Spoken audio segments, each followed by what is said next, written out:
13. This would be the last one of the season. Or one of the last ones for the season.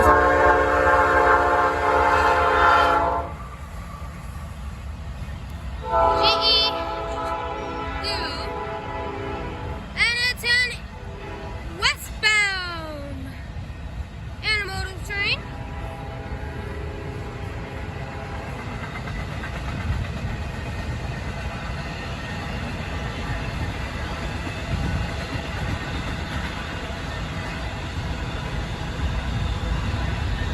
Please don't just be bad tables.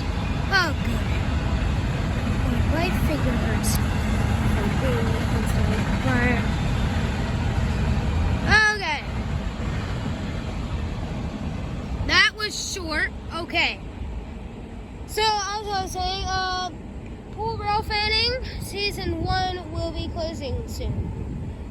Because it is no longer summer season, and many people are back to school, and it's getting colder. And if this was Florida, maybe we would have more time. But yeah, that was a short Norfolk Southern intermodal from Pool Rail Fanning Part 13. That was pretty cool. See you next time, rail fans, and I'll see you on the next video. I don't know what the symbol is, because why would I listen to my scanner at the pool? That's kind of stupid, because I'm trying to swim. But see you next time, rail fans. Peace!